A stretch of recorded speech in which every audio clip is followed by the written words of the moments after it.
And the first item is approval of the agenda. I move. Second. Moved and seconded. Any changes to the agenda? Okay, I'll just note that we added item 13C, a request from Eco Global CEO Caleb Rick for a letter of support.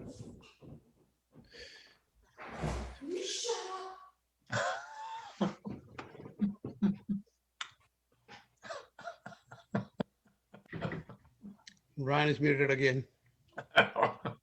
For good reason. Yes. Okay, so other than adding item 13C, are there any other changes? Okay, seeing none, all in favor of approving the agenda with the addition of item 13C, signify with a thumbs up. Okay. Next is approval of minutes of our March 9th regular select board meeting. I move. Second. Moved and seconded. Are there any changes to the minutes?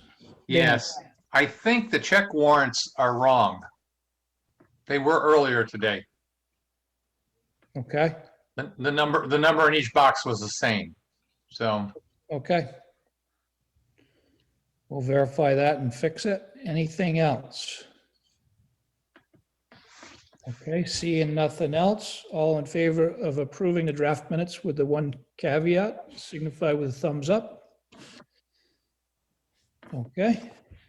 Citizen comments, this opportunity, if anybody's on to address anything with us that's not already on the agenda. Chris, is there anyone with their hands up? Not at this time, Brian. Okay. We're going to move forward then to approval of first and third class liquor licenses, outside consumption permits and entertainment permits. Before the board for approval are renewal applications for first and third class liquor licenses and an outside consumption permit for American Legion Post number 27. Our town clerk, Ann Webster, reported that she has received an approved public safety inspection report from Chief Hanley. Pleasure of the board.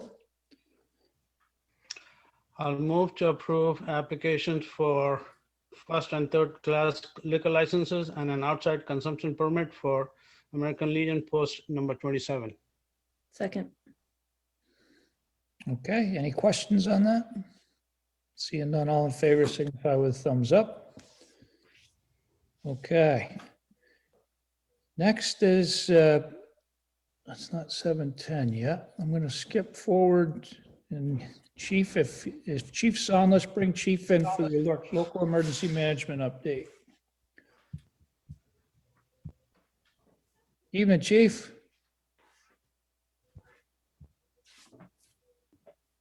He may need help unmuting. Yeah. Okay. I think I'm here. You are. All right. Emergency management report. Things are looking really good. The state looks like they're going to get a one-time boost next week of an additional 2,500 to 3,000 doses. And the state doesn't sit on these things, so they are going to be pushing these out next week to anybody and anybody they can get them to, especially the ones that are going in the age band right now. So we're in good shape. The other thing is we're getting like some direction now from the Vermont Department of Health as to what the infection problem is now. The median age has dropped below 30, which tells you something. Our seniors, mostly vaccinated now, and the older folks are vaccinated now, that we're still getting a bit of a problem with increased infections through our younger folks, the age 20 to 30 age band there, and younger than that. So that's a concern. But fortunately, these folks don't seem to get as sick. So the state has done a great job in mitigating further deaths. So we had an additional one today, but that has slowed down remarkably over the past few weeks.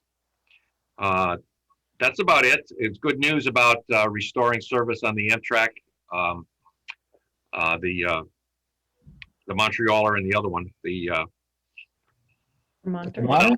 Middlebury. That'll be coming in a couple of months, I believe.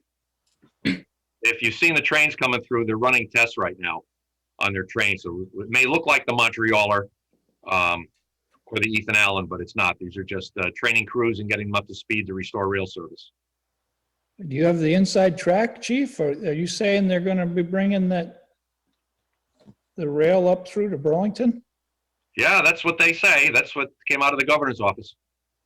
That they're hoping to start that within a couple of months. And they mentioned that you'll be seeing some of these trains coming through, but these are training crews. These aren't the real ones yet. Awesome. So things are looking good. I think most folks in Middlebury, we had no new infections today in Addison County, which is wonderful news. I think most folks are still taking the precautions and wearing their mask and keeping socially distant. The number of people that are vaccinated now goes up every day. So I'm pretty encouraged that as we get into summer, we're going to be in really, really good shape. Already talking with the Festival on the Green folks on getting them organized and helping them get set up and meeting whatever requirements that might be met. So things are looking good. Cool. Any questions of Chief? Okay. Chief, before we go into your next, I need to go back to a public hearing, okay? Sure, I'll be here. Okay. Chris, is Isaac Wagner with us? Brian, I don't see, whoops, I see Elise Elise. is here. Yeah, Elise is here. Okay, let me bring her in. Okay.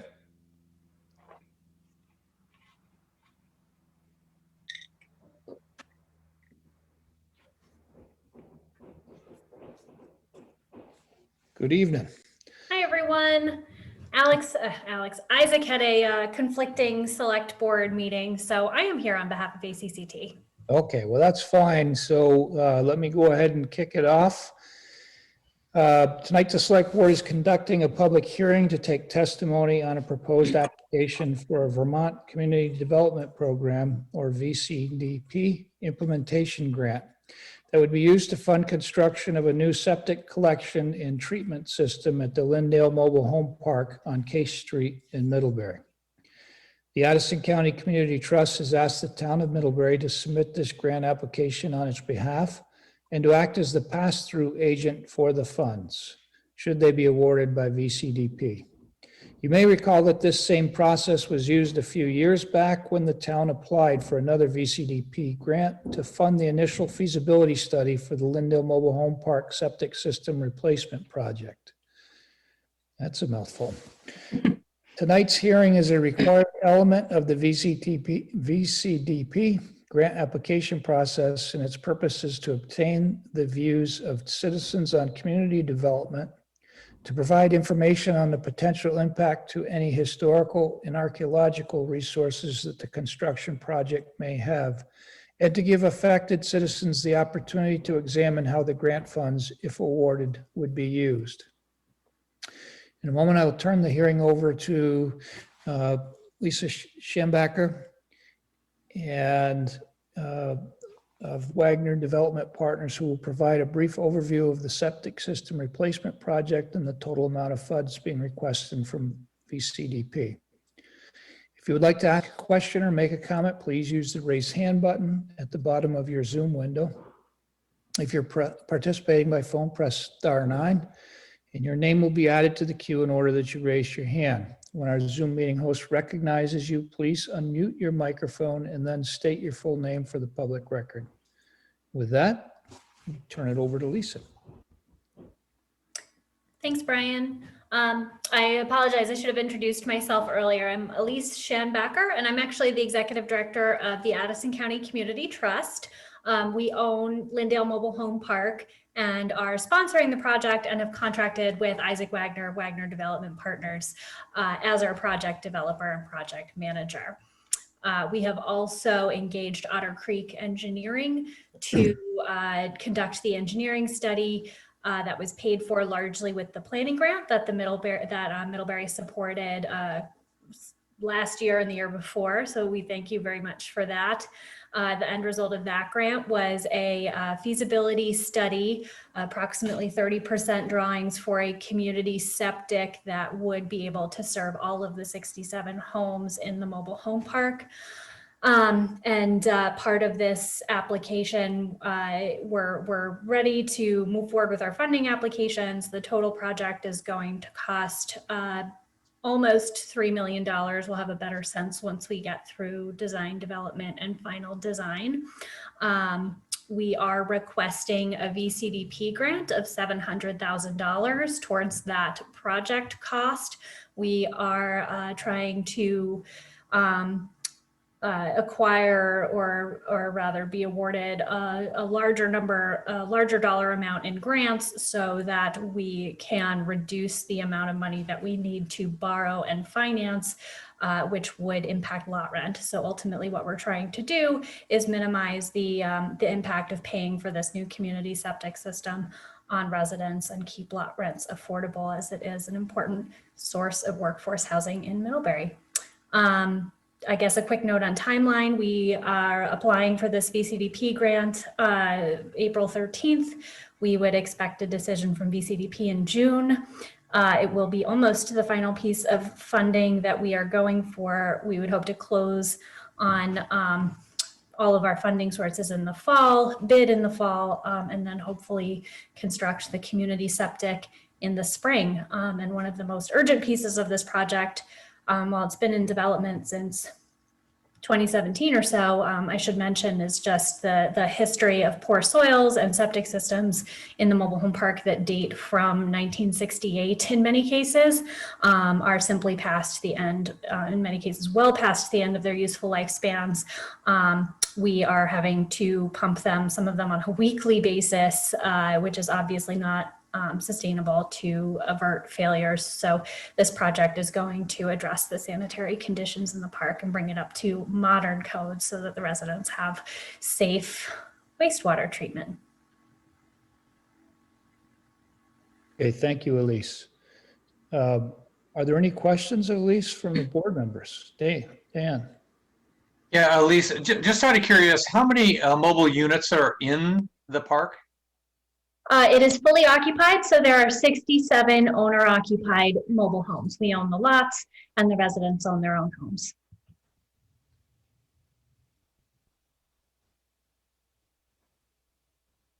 Any other questions? Chris, are there any questions in the audience? Yes, we have a hand up from Dave Silberman. Okay. Go ahead, Dave. Hi, I just wanted to say that I really appreciate the hard work that Elise and her organization is doing to keep affordable housing in Addison County, and I urge the town to support this opportunity. Thank you. Thanks so much. Appreciate the support. Chris, is there anyone else? Not at this time. Okay. If there are no further questions of Elise, pleasure of the board. I'll Oh, go ahead. Whoop. No, you go. I think I need to close the hearing first, right? Oh, do you? Yeah, you do. Yeah, so then we'll close the hearing at 7:14. And now board deliberation or pleasure of the board. Okay. So I'll move to sign the resolution for VCDP grant application authority. Second. Are there any final questions on that? Everybody knows what we're doing, right? Okay. All in favor? Thumbs up. Okay. Dave's not the only one, Elise, who's appreciative of what you do for our low-income residents of Middlebury, and certainly if we can help make that a sustainable, better situation out there, I think we're all in on that. So hope we get the grant. Thanks. It's a pleasure working with the town of Middlebury, and I hope we get to work more together in the future as well. Okay, thanks, Elise. Thank you, Liz. Thanks. I just got a note, I think that Judy has a comment, Chris. Judy, oh, okay. Judy, go ahead, please.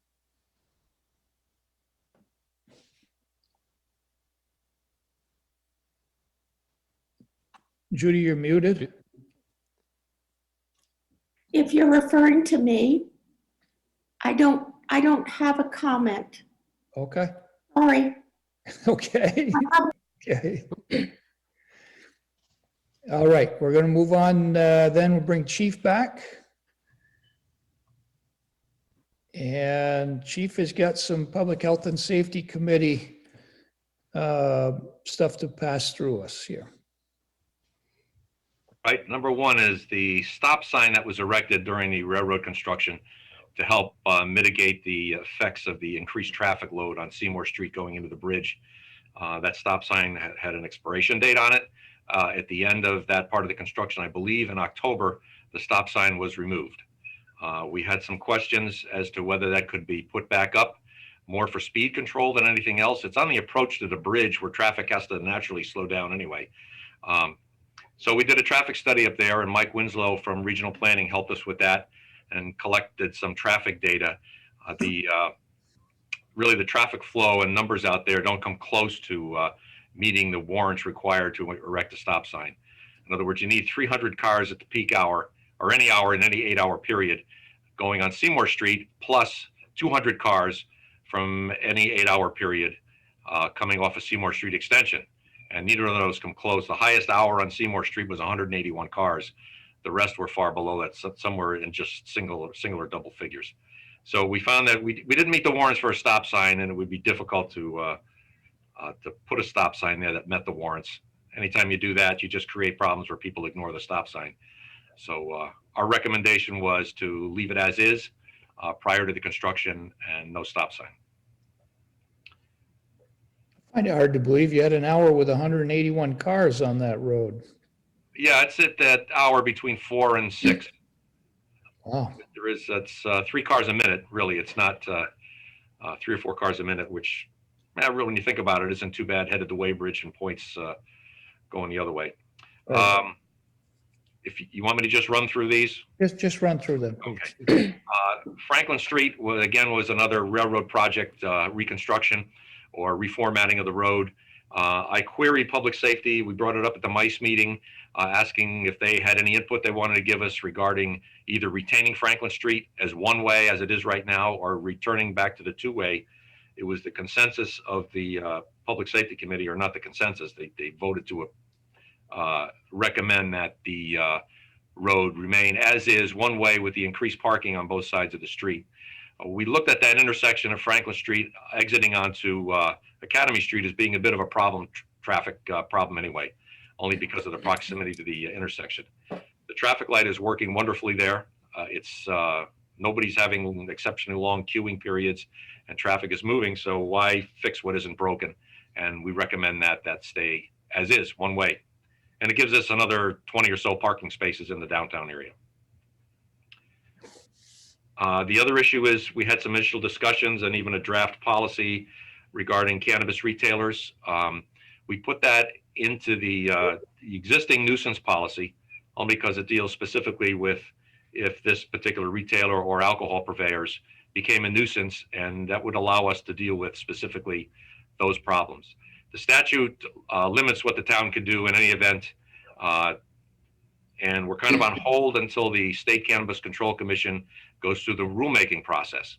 And we don't know what that's going to be, but we wanted to get this on the radar and start moving this along. And if David is still there, we are going to get a hold of David to get some of his input on this as well through the committee process. And so we just wanted to make sure that we're not waiting and doing an ex post facto ordinance when things are already going. We want to get this in place. The other discussions involve just what to do with current speed concerns around town, how we create speed limits and how we can control speeding cars. And we want to keep this more of a broad discussion rather than pointing to street A or street B or street C and try to fix that problem. We would look broadly, how are we going to deal with this townwide? And are there practices and policies? Are there road markings we can use or other means that we can control traffic? And that's about where we're at with that process. Okay, thanks, Chief. Any questions, Chief, on any of those 4 items? Farhad? Hi, Chief. So you mentioned about the Seymour Street, the traffic sign had an expiration date. That's why you have to remove it. Does the same apply to the Franklin Street? Do we have to make a motion to make that permanent, or? Yeah, that's our recommendation that you do that because it's going to involve an ordinance amendment, which doesn't have to be dealt with now. We can craft that and at some other meeting, we can do the ordinance amendment just to make it enforceable. A stop sign is a little different animal. There's a little more we need to do with that since we don't have to do anything with that. All the board has to say, we're not going to put the stop sign up, and that's enough. Okay. All right. Thank you. There wasn't the Franklin Street was through the construction, the total of the construction, and so we have time to work on that, or why is that one not something we have to address soon, Chief? Well, the board approved that to do a temporary measure there on Franklin Street, change the road, change the parking. The project is still underway. Yeah, so it's for the duration of the project? Yeah, that's how it was worded, I believe, back then. Okay, so we're good. It was originally changed simply to facilitate the movement of bridge parts down South Main Street. If you remember that, we got rid of some parking and moved things around. Everything has been restored except for Franklin Street. Yeah. But the project is still underway, so we'll draft a change to the ordinance on that and present it to you. Okay. Will that need a public hearing? Yeah, any ordinance change Okay. does. Brian, we have a hand up by David Silberman. Okay. Go ahead, David. Thank you. So I'd like to start by saying that I really appreciate the board getting an early jump on working on a cannabis ordinance. I think it's great that you're taking all the time that's available. So kudos on that. However, I am concerned from a process perspective about the body that is taking the lead on this. Having this ordinance come from the Public Safety Committee, I think, is the wrong starting point. And that's not to say that public safety does not have a role in this process appropriately. I think there is. I just think that having it come from the Public Safety Committee is too much of a role and the wrong focus. I think it's important that this ordinance come from a place of the town trying to set up a set of rules that helps local socially responsible cannabis businesses succeed in our town and welcome them to our town, as 2/3 of the voters just told us to do, rather than legislating from a place of fear or some preconceived notions on what problems could occur. Again, that's not to say that no problems are possible or that there is no law enforcement role that's appropriate in this process. I just don't think it's appropriate to have law enforcement be the lead in this process. And I would really urge the control board to strongly consider an ad hoc committee to look at this through a broader lens. We are blessed with time, so there is time to put together a good committee, a lot of stakeholders, different community input. I think it's important, though, that when we look at this, the people looking at this are representative of the town's feelings. Just earlier this month, the town voted 2-1 to welcome these stores.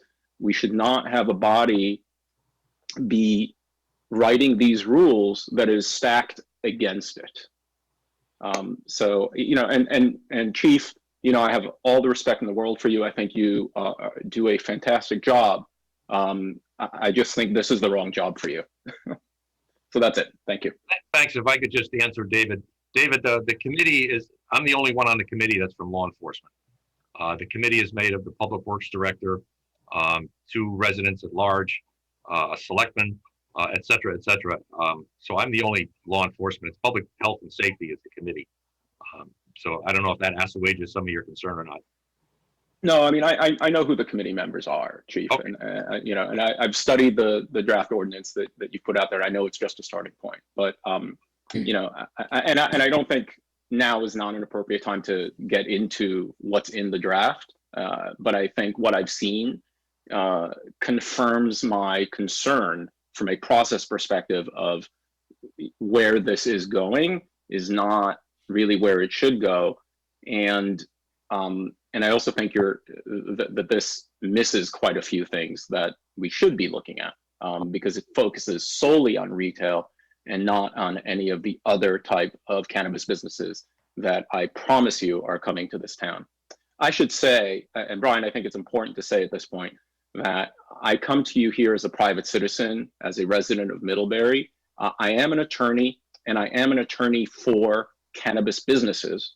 But I want to be clear here that I am not lobbying on behalf of any client. I do not lobby on behalf of clients, and I have not spoken with any clients about this process. I am keeping a firewall between my professional work and my work with you here to try to help the town come up with the best process possible.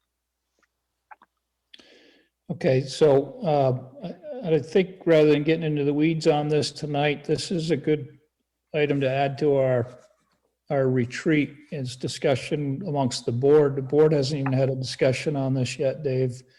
And I think a board discussion is in order as to how we would like to proceed with this. We just have a vote, and we're a little bit ahead of the board being able to speak on this as a unified board. So appreciate the input, and I think we'll take it all as input.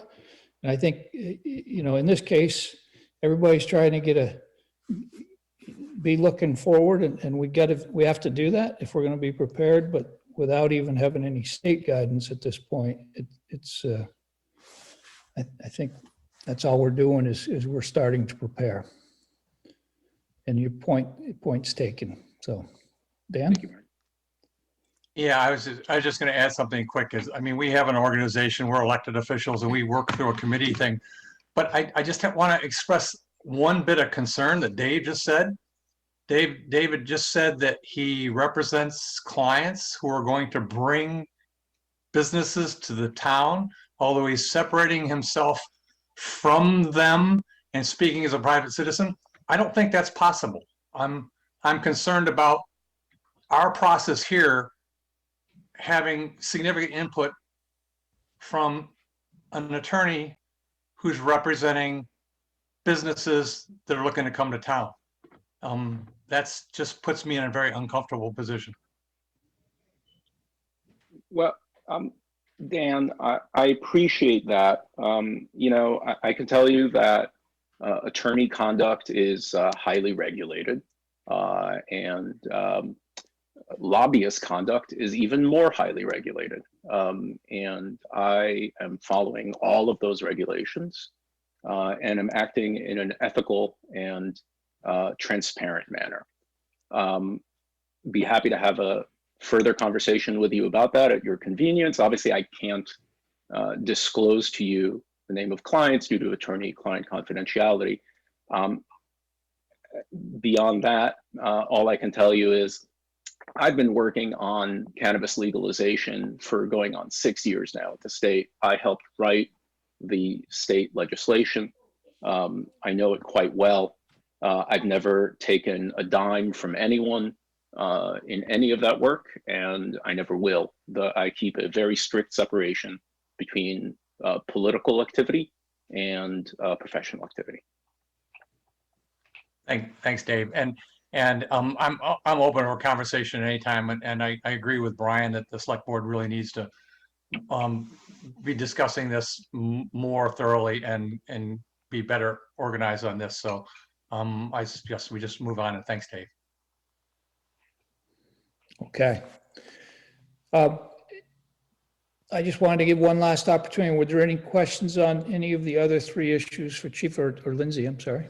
No, I'm sorry, Brian. I just noticed that Joanna Caldwell has her hand up. If it's about what we were just talking about, Joanna, I'd appreciate letting us as a board get organized first.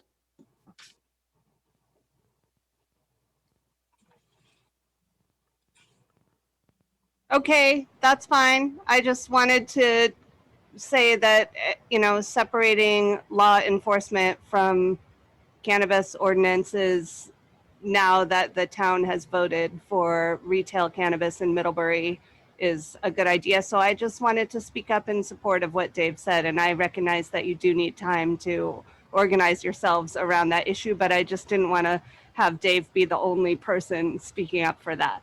Thank you. Okay, thank you. On any of the other three issues, any questions of Chief? Okay, thanks, Chief. Appreciate it. And Chris, we need Dan, I guess, next. Let me, okay. Right, Dan should be coming in momentarily.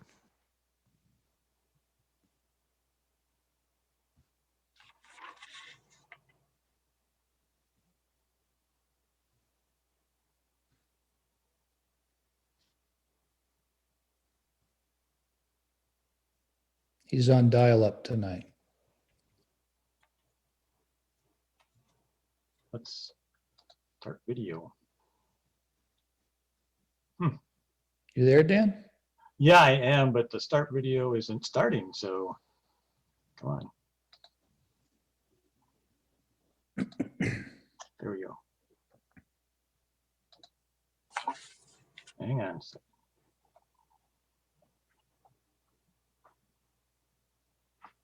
I've got 3 start videos going.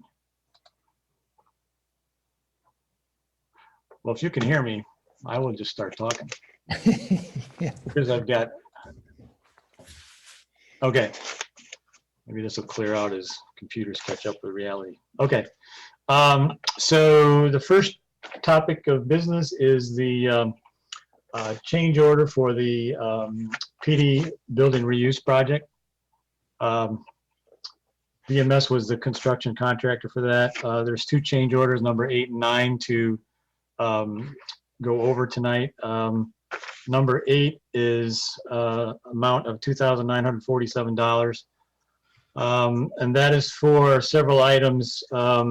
We had to dry out the south storage area so we could have it spray foamed insulated. We painted some stairs. We added some lights in the basement. We had some additional mechanical requests through the fire marshal, and also some carbon monoxide detectors installed. So those items add up to $2,947. So I'm requesting you to approve that one. And let me see if I can get my start video to go. The second item is change order number 9. That was for, we had to, according to Vermont Gas, we had to relocate one of the unit heaters in the garage building. That was $3,796, and we had to order some antenna extensions for the overhead door operators in the storage building. That was $672. So those come to $4,468. So that I'll need you to approve change orders 8 and 9 for Vermont, for VMS. Okay. Are there any questions of Dan on those? Well, Dan's working on his video. Let's address change order 8 first. If there's no questions on it, pleasure of the board. I move to approve change order number 8 for the police department building reuse project as submitted by VMS Construction for a total cost of $2,947. Second. Moved and seconded. Dan has video. Yay. All in favor of approving change order 8, signify with a thumbs up. Okay. Pleasure of the board on change order 9. I move to approve change order number 9 for the PD building reuse project as submitted by VMS Construction for a total cost of $4,468. Second. Moved and seconded. Questions on change order 9? Seeing none, all in favor of approving change order 9, signify with thumbs up. Okay. All right, Dan.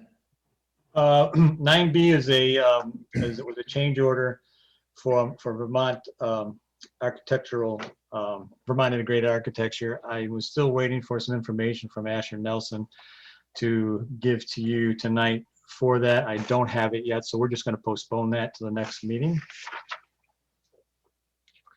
9C is Main Street sidewalk and curbing bid. We put the sidewalk and granite curb and concrete curb project out to bid. We received 3 bids. The range is from 172,690 was a low bid from Champlain Construction. Belden came in at 177,520, and Markowski Excavating was 182,365 and 85 cents. So Champlain Construction is the low bidder for the project, 172,960. Engineer's cost opinion was 175,000, so it was pretty much right there on the ballpark of what we expected. So tonight I'm asking you to approve the bid from Champlain Construction. Jamie Simpson from Green Mountain Engineering has submitted a recommendation. They've checked obviously background, their ability to do the project, and has given you the green light to go ahead and approve the bid. And then once you do that, I'll just have a short discussion on schedule. That's the granite curbs as well, right? Yes, yes. This is from Mill Street to just south of Merchants Row. Yeah. Any questions of Dan? Pleasure of the board. I'll move to award a contract for construction of the Main Street curb and sidewalks improvement project to Champlain Construction Company at a total cost of $172,690. Second. Moved and seconded. All in favor of approving the contract, signify with a thumbs up. This is exciting, Dan.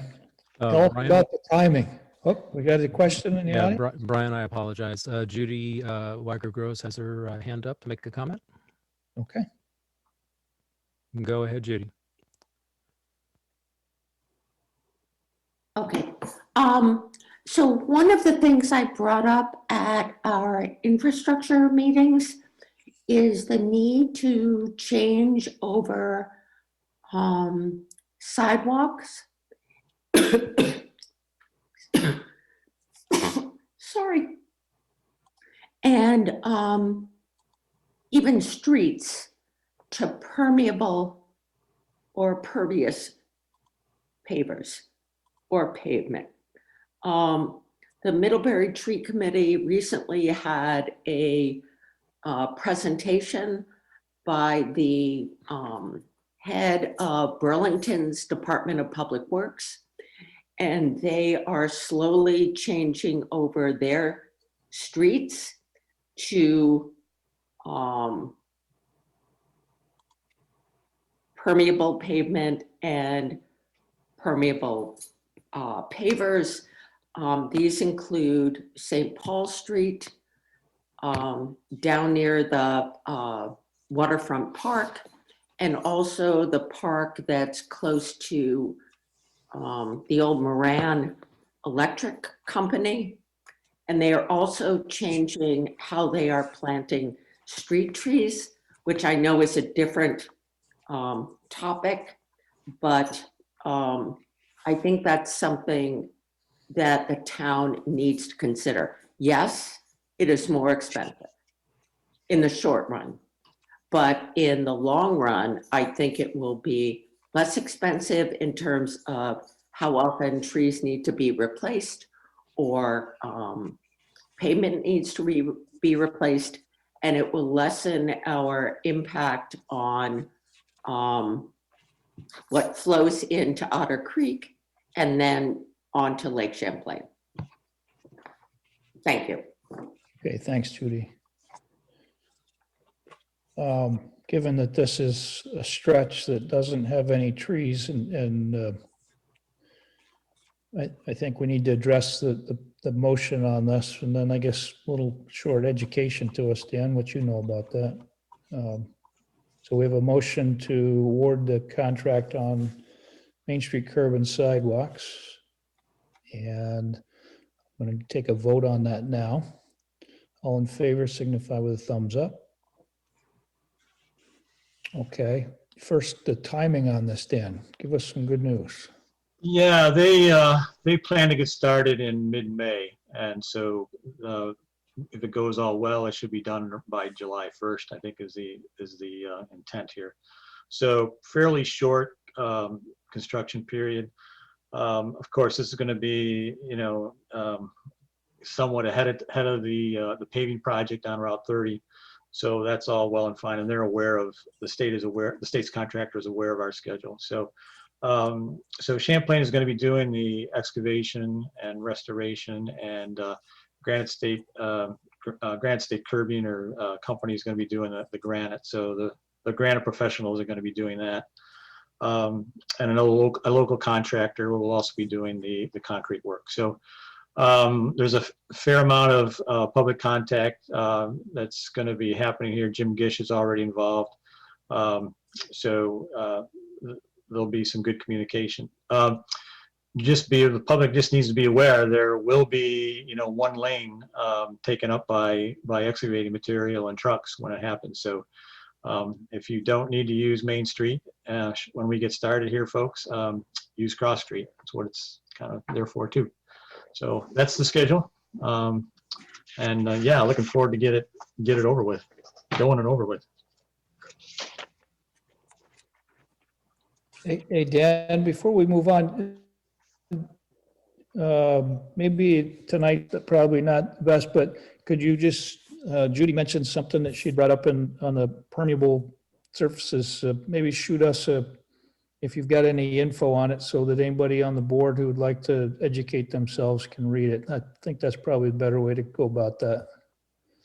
Yeah, I think I have a document that was prepared maybe a couple years ago on that process, but Judy's right, it is more expensive. I think there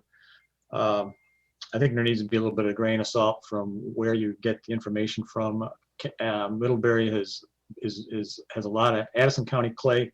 It does not drain, and so you're talking some pretty major under drain reconstruction of roads to pursue that path. So just a caution.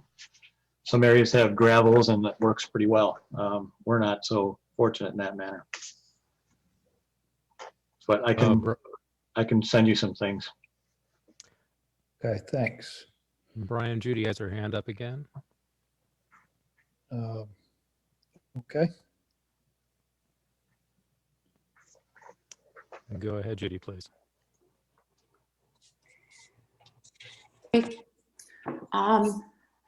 I'd be happy to add information as well.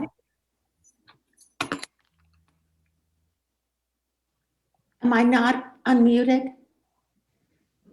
Go ahead. Oh, okay, I would be happy to supply. Okay, got it.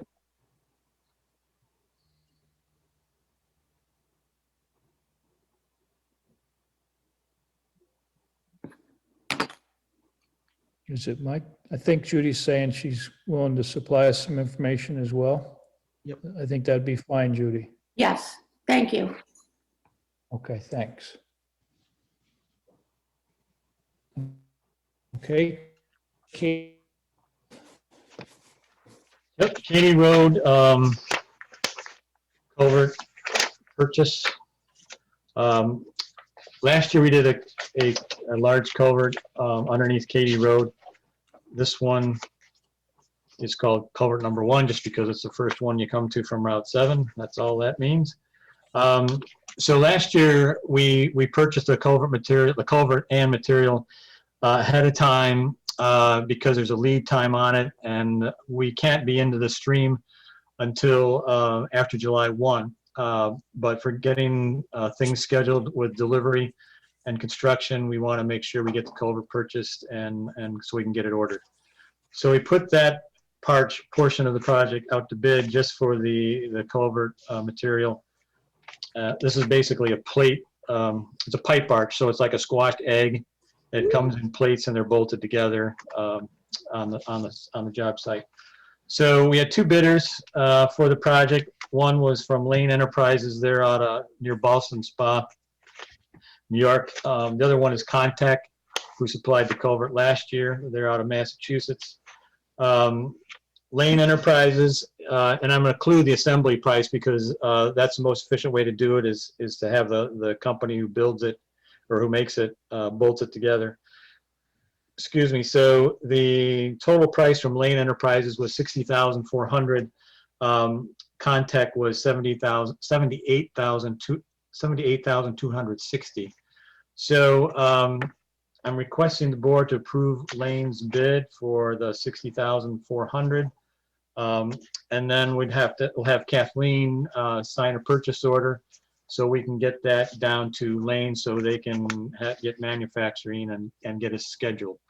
The culvert project for just the construction of it is we have a walkthrough at the end of this week, and then we'll be going to the infrastructure committee in April for approving the bid to send to you in April. So that can get going shortly after July 1. So I'm requesting you to approve Lane Enterprises bid. Questions of Dan? Pleasure of the board.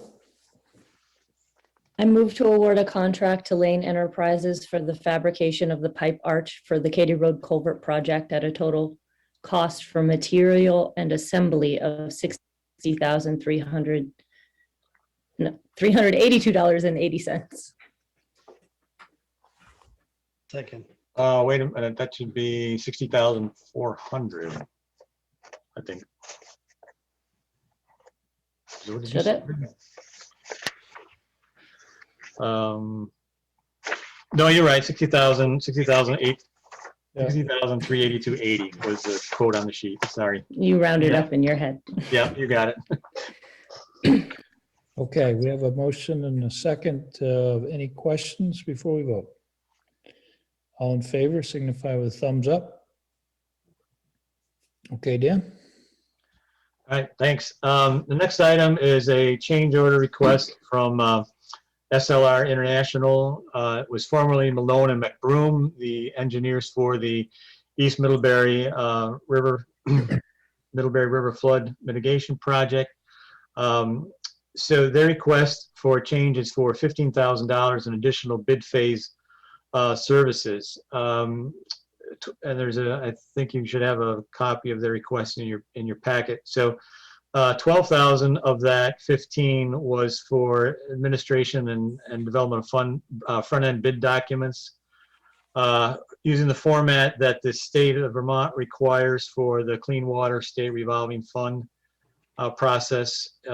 It's a bit involved. There's a fair amount of documentation, and there's a fair amount of meetings going back and forth with us and the state and the town in order to keep this project on track for funding. As a reminder, the Clean Water State Revolving Fund, we furnished a loan application for a town share of $200,000 out of the possible $500,000. And so this paperwork was required to keep that process going and hopefully get a $200,000 grant or a $200,000 loan turned into a grant. So that's the first $12,000 of services for those folks. The other portion was $2,000 requested for helping with the tree clearing project. We decided to split the tree clearing out of the major project because the tree clearing needed to be done before April 1st, so which is another week or so away. So anyway, we needed some assistance and they help with bid documents and mark the trees earlier than we would have done if it was part of the bigger project. So they're requesting $2,000 for that. The last portion is a $1,000 fee request for meeting with some landowners and certainly at the Murray parcel trying to get access to the berms and discussion about easements and so on and so forth. So all in all, there was a significant different amount of work involved from what was originally part of their contract. So their requested change order is $15,000. I'm requesting you to approve that. Any questions of Dan on this? Okay, seeing none, pleasure of the board. Yeah, Dan. Yeah, this is not specifically to this, but the tree clearing has to be done in a week.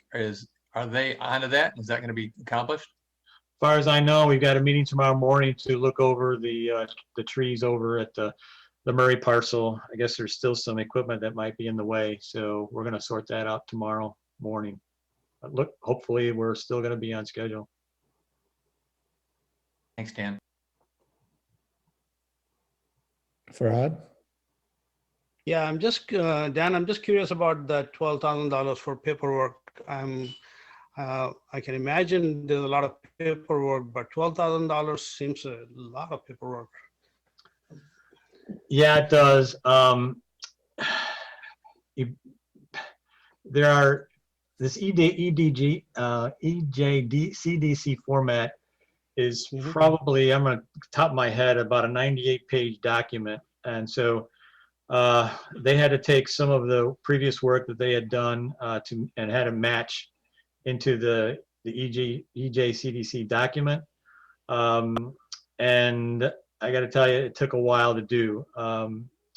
And there was numerous conversations going back and forth with the state, make sure everything was hunky-dory, so that the state could at least get to the point where they would nod their head and say, okay, go ahead and proceed and get it bid. So yeah, it's a lot of work. I know the state is, they understand that going with their process takes a lot of additional time and expense.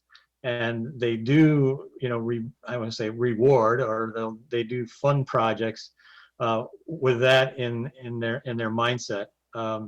At the end of the day, once these things are all done according to their requirements, the paperwork process from there on goes pretty smooth. But ahead of that, it's a lot of pushing to make sure everything, is just so. And so you think it's pretty standard to have that much work involved? I think, well, it's hard to say. I think that if we had known from the get-go, going back, well, I'm not sure, Kathleen, when was this negotiated? At least a year ago. And we did not know that we were eligible for this funding source, the $200,000 from the Clean Water State Revolving Fund. So do keep in mind that this $12,000 an additional fee was required for us to leverage that $200,000 grant funding. Yeah, I think at the get-go, if we had known that we might have positive news on funding, that it would have been a different number. Of course, it would all been rolled into the original, agreement with them. But you're right, Kathleen's totally right on spot. It's the cost of doing this leverages up against 200 grand. So, thank you. Any other questions? Brian, it looks like Judy would like to make a comment. Okay. Go ahead, please. Yep. So I understand I sound like a broken record. However, I have, from the get-go, questioned the removal of the trees from this particular area. And it makes sense, only in the short term. In the long term, it does not. But one of the parts of our tree policy indicates that for every tree that's removed, we should be planting 2 in its place. And I think the town has an obligation to fulfill. Now, I know that some of those trees are babies. they're saplings. They're littles. But the larger trees,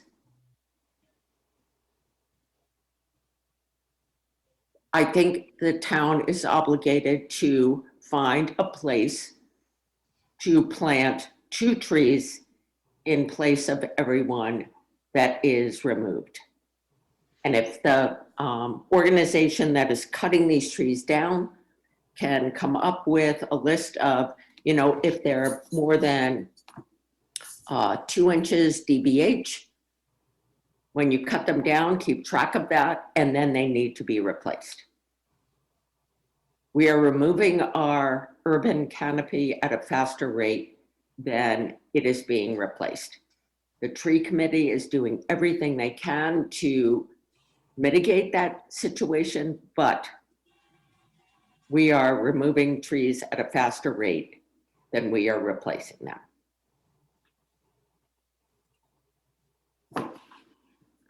I'm good. Okay, thanks, Judy. Can we move on to the next one? Well, let me see. I'll just try to remember where I lost my train of thought here. Right. So we haven't acted on this yet. Okay. Any other questions of Dan on this?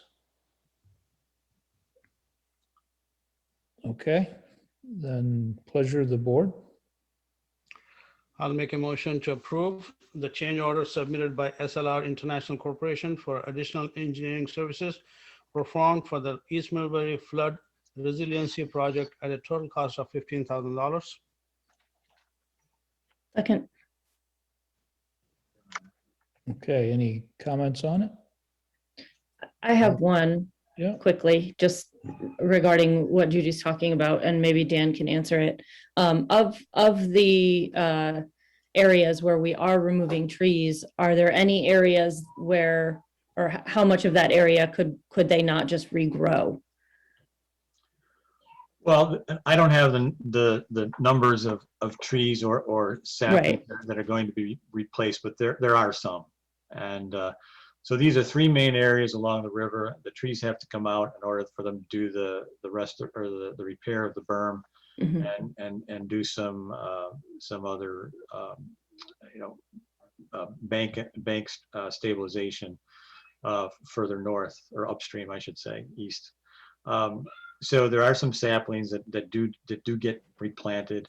There are going to be some trees that are going to be excavated and replanted probably the same day. Okay.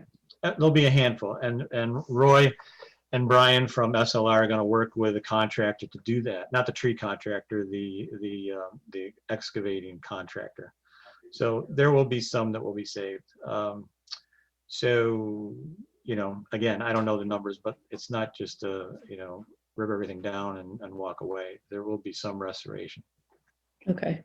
And some, at least some of the area where we'll be working will be left in such a way that things might just grow naturally back. Yeah, that's the intent. Yeah, the Okay. whole, the idea is to get the vegetation reestablished so it helps support the berm and other bank stabilization. Yeah. Okay. Just curious. Thank you. I know Esther hasn't had a chance, but has everybody had a chance to walk that section where the job is and go through that? Because we several years ago, back when we first were starting, or into the project, and we had done that, and I thought we just did one here a year or so ago. Was it last year you guys had the opportunity to do it? In the fall. Okay. But that was, from what I recall, that was a big part of it, was to correct the banks and then reestablish the growth so that they stabilize the banks. Yeah, and this project is out to bid right now, so you'll be seeing at the next, probably the next meeting, the bid results. Okay. All right, we have a motion and a second. Are there any other questions or comments on it? Okay, all in favor, signify with a thumbs up. Okay. Right. Dan? Last item is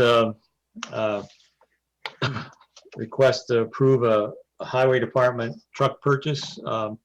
Bill Kernan had put out to bid a replacement of a highway department vehicle, and this is in the class, let's call it, it's class 3 truck range.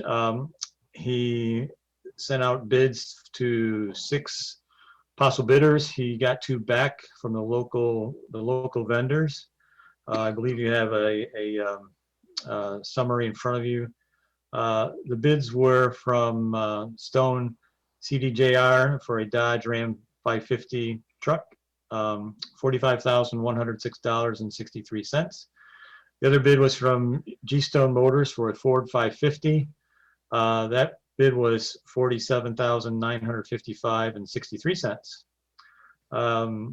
The trade-ins for our current truck is $15,000 from each bidder.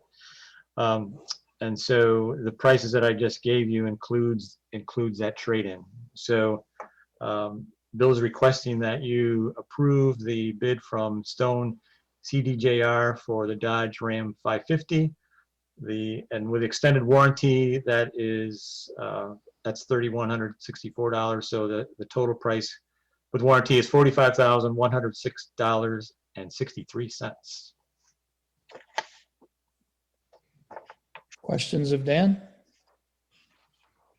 Not But- really a question. Oh, sorry. Go ahead, Farhad. Oh, I didn't say anything. Oh, I thought somebody said something. I had a Go ahead. comment. Yes, go ahead.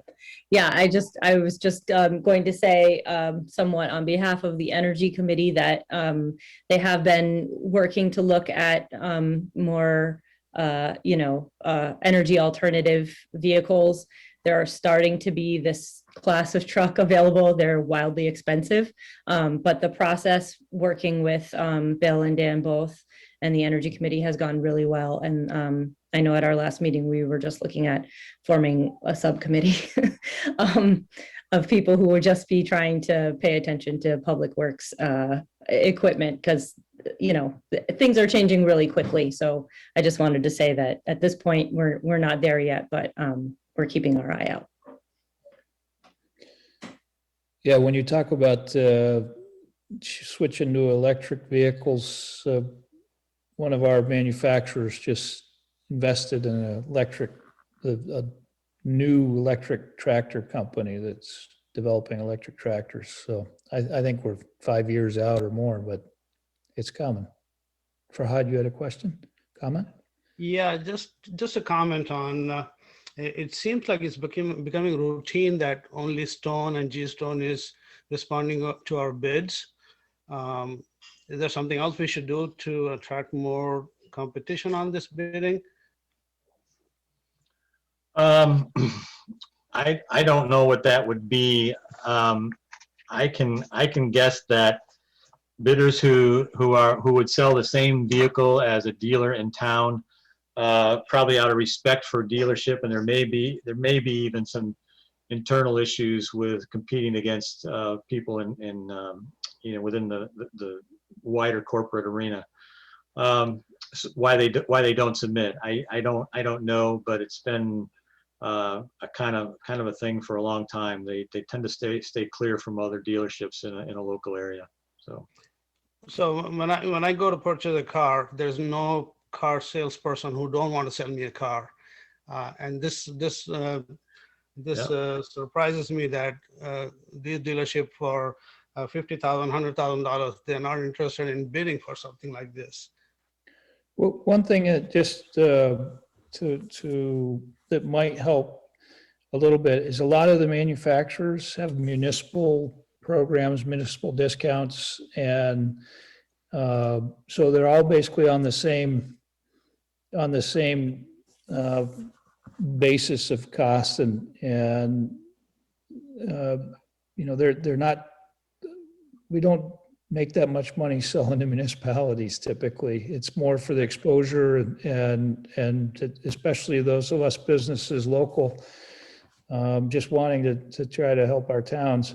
So it doesn't surprise me if somebody I mean, they're sealed bids, but if people have seen their bids and they know that they're very aggressive with the town, that they wouldn't waste their time bidding. I don't know if we've asked some of the other dealerships, but I know that one of the ones we asked on, and they had sent out a bid to another dealer, and the dealer just chose not to bid on it.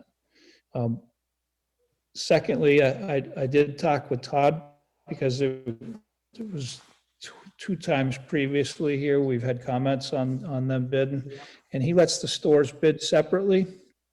So they're bidding aggressive, and they're not, you'll notice that Dodge has got a better municipal program, and they've been coming in, we're buying a bunch of Dodges. And so he's trying to respect that. So I was happy to hear that from him. But I know it's kind of an unusual situation here, where the two dealers that have the trucks that we want are owned by the same family. And so I get a lot of the questions. And so I was interested too, and had a chat with him. But they have always been very aggressive, even in prior bids back when the dealerships were owned separately. So.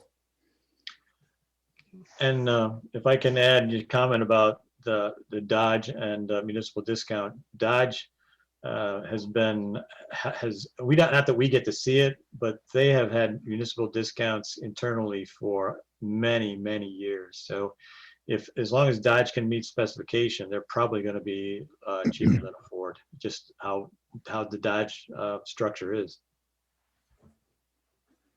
Yeah. Yeah. Any other questions or comments? We need to, okay, pleasure of the board on that. Go ahead, Lindsay. I move to award a contract to Stone CDJR for the purchase of a Dodge Ram 550, no. 500. 5,500. 5,500 one-ton flatbed truck for the Department of Public Works at a total cost of $45,106.63. Second. Moved and seconded. Any other questions or comments? All in favor, signify with a thumbs up. Okay. I also just noticed that it's not Stone anymore. It's Stone CJDR something, right? It does have a different corporate name, yes. Okay, I think that's it for you, Dan. Thank you. Yep, I just want to make a, Did you want to give us a little update on the Court Street water main project? Oh, yes, briefly, 30 seconds or less. Contractor is moving in this week. Signs are going up. Materials being delivered, so expect that process to get going pretty quickly in earnest next week. There will be lane shifts and traffic control all over the place.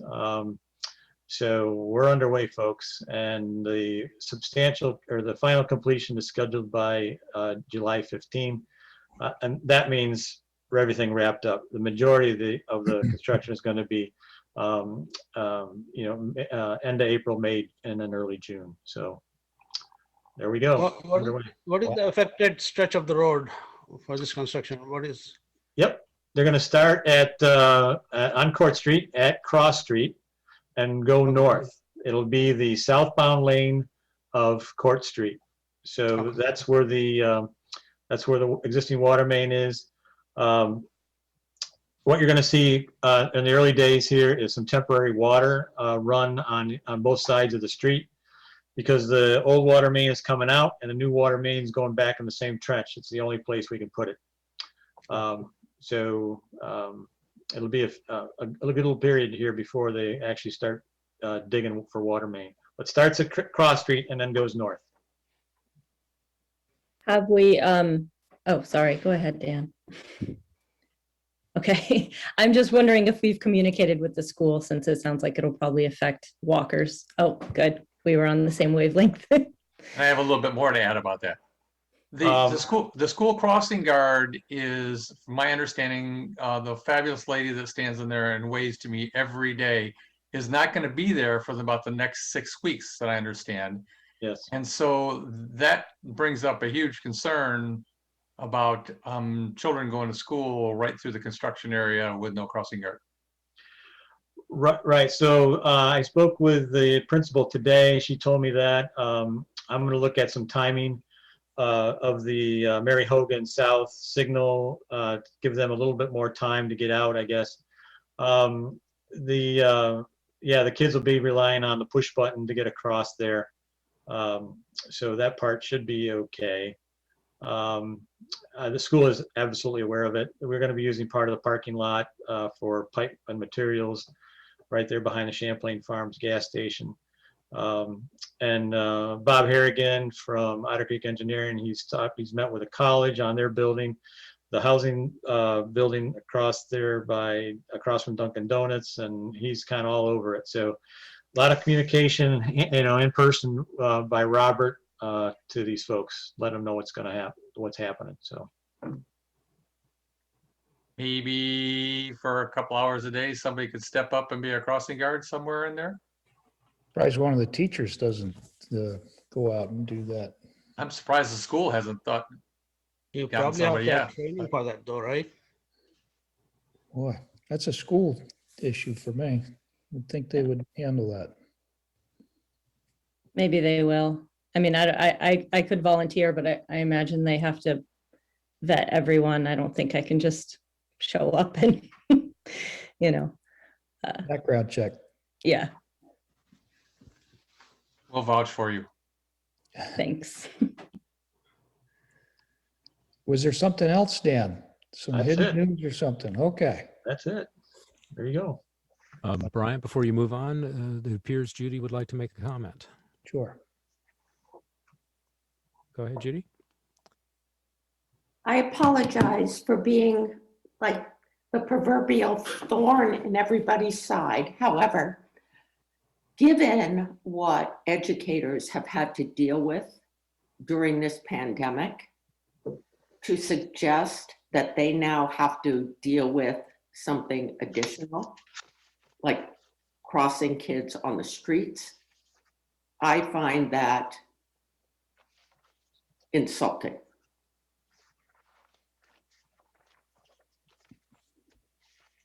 Period.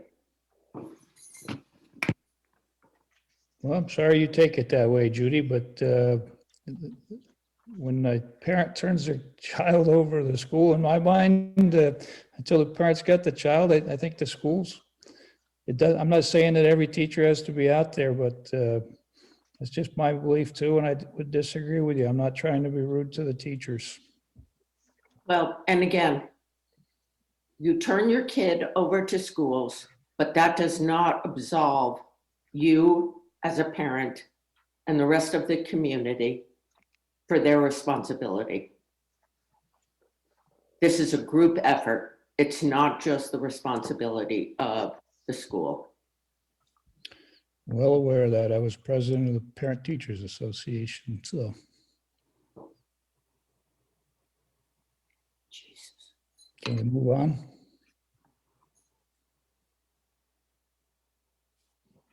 Thank you, Dan. Okay, night, Dan. Thanks, Dan. Okay. Did we vote? We voted on that, right?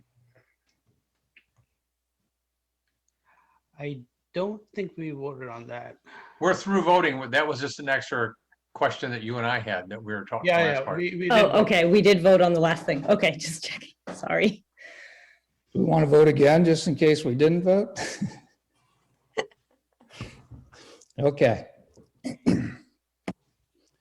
The Vermont Agency of Transportation has inquired about the town's interest in acquiring the former board-on property on Merchants Row and wanted to get it into the public domain, as we have had initial conversation about it.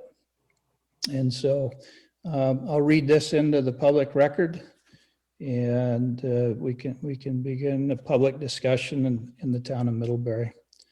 The Vermont Agency of Transportation, VTrans, purchased the former board-on property on Merchants Row to facilitate the construction of the railroad tunnel project, and it currently serves as the project team's field office. VTrans recently notified the town of its intention to sell the property once construction is complete in the fall of 2021, and has inquired about the town's interest in acquiring it for the current assessed value of $458,400 with room for negotiation. They've mentioned that it's not a set price if going to the town. Given V-Trans' interest in getting the property off its books as soon as practicable after the project is over, time is relatively short for the select board to consider its options. If the board is interested in pursuing this opportunity further, next steps could include first asking the Director of Planning and Zoning, Jennifer Murray's input on potential redevelopment scenarios considered within the larger context of the new downtown master plan.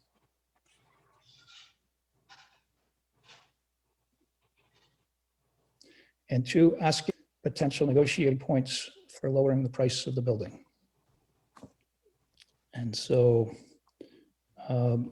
thoughts, has anybody had any further thoughts or that they would like to share based after we had our initial discussion about this?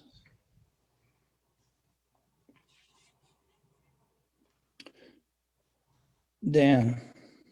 I guess just a thought whether how Jen thinks the potential, what her ideas of the redevelopment and how it fits in with the new downtown master plan. We haven't had any feedback from that yet, and it would be kind of neat to find out what the appraised value is. I mean, those are first steps before we do anything, and there would be steps we take if we had any interest at all.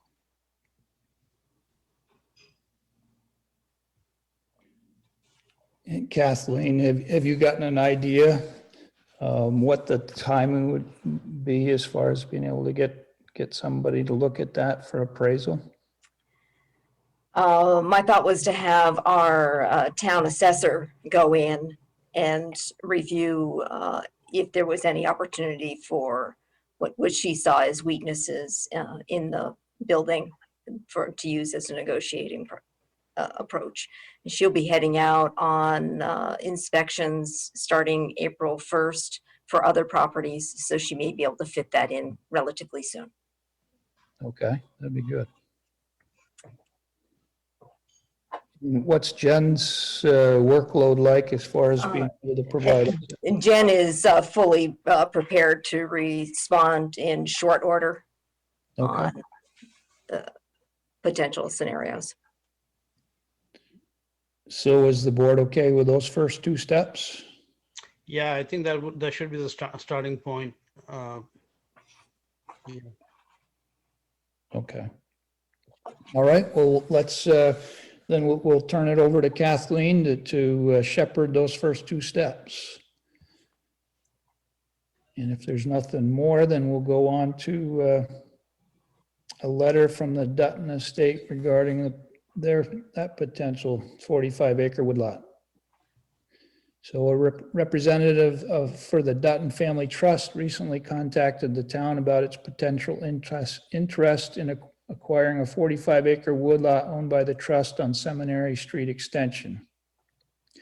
A portion of the lot abuts Means Woods. Town Manager Kathleen Ramsey is working with counsel for the trust to obtain a formal written proposal for the sale and arrange a site visit for the property. Funding for the acquisition, should the board be interested in pursuing the opportunity, would come from the town's Land Conservation Fund. Both the Means Woods trustees and the Middlebury Conservation Commission have met to discuss the potential acquisition based on information available at this stage and have expressed their support. If the select board is interested in moving forward, as a next step, you may wish to authorize Kathleen to engage counsel for the town and begin negotiations with the Dutton Family Trust toward a sales agreement for the property. And we have in our packet some exchanges that we've seen over the with Malt Executive Director and one from the Means Woods trustees. Heather Seeley also mentioned that she would be interested in taking a site visit of the property. So if you want to think about what times you might be available, if you want to coordinate that with a retreat later in the spring. I'd like to see that too, Kathleen. I pretty well know the area, but I still not, I'd like to see, it'd be nice if it was staked and we could really know exactly the parcel we're talking about. How soon are we looking at, Kathleen? Would you like to do that next week or the following week, maybe? Yeah, that'll work. Either would be okay with me.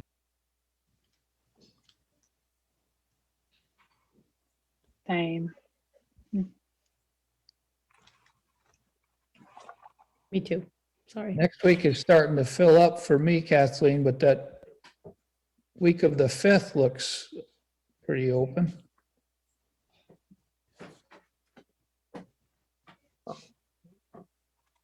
So are the rest of you good that week of the 5th? And Yeah, except for the 5th, I'm good for the rest of the week. Okay. Are you going to be staking out your vaccine that day? Because that's what I'm doing. I've been, I have, I'll bring it up later on, but Okay. You'll be done with that by 8:30 in the morning, I'm sure. Okay, so if there's that, we're going to do the site visit. Would everybody, would there be interest in having Kathleen start working with council? Yeah. And Yes. if that's the case, Kathleen, oh, I'm sorry. I know I asked this last time. Can you remind us what the balance is in that fund? Right The around land $475,000. Okay. Thank you. Okay, and because that is a commitment to some expense, if we could have a motion to direct Kathleen to do that? I move to authorize Town Manager Kathleen Ramsey to work with council to begin negotiations with the Dutton Family Trust toward the purchase of its 45-acre woodlot on Seminary Street Extension. second. Moved and seconded. Any other comments or questions on that? Okay, all in favor signify with a thumbs up. All right, Brian, Jamie Brookside would like to make a comment. okay. Go ahead, Jamie. Hi, everybody. Can you hear me? Yes, Hi, Jimmy. Not sure if this is the right moment to ask some questions. Is this an okay time? go ahead. Kathleen, could you just quickly fill me in on where the initial thoughts that I had on the behalf of Malt landed in the select board's hands, and what, if there were any discussions about it or responses to some of our ideas? I have prepared some more thorough points and thinking, but I just don't want to repeat myself. So I'm curious where what I had sent you landed. Okay, so that was included in the packet. Jamie had some concepts about having Malt hold some easements or monitor the conservation easements on that, which was in your packet. Jamie, did you want to further elaborate on that? Sure. I'd like to just point out a few, I did a little bit more research and I just have a few more points about why I think that that would be an appropriate and advantageous relationship for Malt and the town for this parcel. One of the first things that we've been thinking about is, and I've been seeing this in live time recently at Malt, the value of having a third party hold the conservation restrictions for a parcel, even when it's with a municipality. It's becoming increasingly more common across the country, and mostly that's because in the early days of towns acquiring town forest parcels, for example, Chipman Hill or Battelle Woods or Means Woods, those were happening at a time when land trusts weren't functioning and serving the purpose that they are now. And as the last 30 years or so have gone by, land trusts are becoming increasingly qualified and garnering the resources to do that very specialized area of work. And so we're seeing more and more partnerships between towns and land trusts across the country and regionally. And so I think that that's a good thing. I think that Malt has the capacity and resources to help monitor and steward a property like that with its conserved purposes. We visit our properties annually. We are ensuring the proper restrictions and permitted uses on the lands are happening. We have the technology, the training, the expertise, the time to do that, and would love to serve that purpose on this property. I also think that this relationship is not unprecedented for the town of Middlebury and Malt. We have several other examples of this type of relationship. Those include, which this may have been brought to your plate recently, but the South Ridge development, the conservation easement that's held there. There's the right-of-way protections and the park that they have. Those are going to be co-held by the town and Malt. There's a river corridor easement on the Middlebury River in East Middlebury that we co-hold. There are also a couple of ag easements in the town. So it's not unprecedented for us. And I think that it's definitely worth exploring how our expertise in writing and developing conservation permissions and restrictions can help in the process. And given that Middlebury is pretty near and dear to our roots, we started as the Middlebury Land Trust originally. I think Malt's really interested in working with you on the project.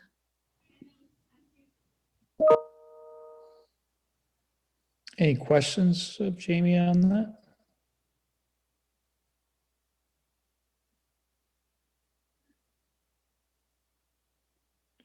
We're so new into this right now, Jamie. I'm thinking that we haven't really formed our full opinions on this yet.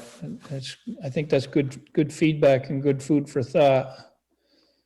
That's a good thing. I think that you're in the early stages of it, and I'm glad that I'm here to be able to make those points and share our perspective now. Most often in projects like this, we work side by side and are an active part of the process. And so I think that's great that you're early in it and that I'm here. I think Malt would really like to be an active part of it. And, as we get into discussions about visions for the property and again, restrictions and permissions and how it's managed, being able to look at the portfolio of other conservation easements that are similar to vision for this property across the state of Vermont. Malt has access to a lot of those resources and information. So I think we really could be a good partner. Okay. If there's any other questions of Jamie? I don't No see any question, questions. but Go ahead. oh, more than one person was talking. I don't know. One of them was me. I was just going to thank her for being here. What Brian was saying earlier is certainly true for me. I've read through everything, but I can't say I completely understand everything because we're early on, but I really appreciate you being here and all that you do for our town. And, hopefully we'll be learning more as we go. I think having a visit firsthand would help us a lot to understand the property. If I could, this is an offer, but we have the technology resources to be able to walk a property boundary accurately and have a lot of familiarity with land uses and also very intimate familiarity with Means Woods and its boundaries and its uses. Malt staff would be more than happy to join you for a site visit. Would probably be a great opportunity to also just see all of you and make that connection, regardless of the final destiny of who holds what aspects. If the town accepts the project, I think Malt wants to be actively supporting it. So if you would like to have that help in walking it or some company, we would be happy to do that. That's a great offer, Jamie, and I think the board would really appreciate that, and it might be an opportunity to exchange ideas of what that property could become, the vision of the property. So when we get a date, we'll make sure to let you know. Great, thank you. Thank you. Thanks. It's really Sorry. That was the hook, Jamie. Let me just let her complete that thought. Sorry about that, folks. Sorry, I Jane. was just, it's okay. I was just going to say that when Kathleen sent that message to me, you know, we all just, oh, wow, what an incredible opportunity. So I just want to say one final time how exciting it is and hope we can support it. Okay, thanks.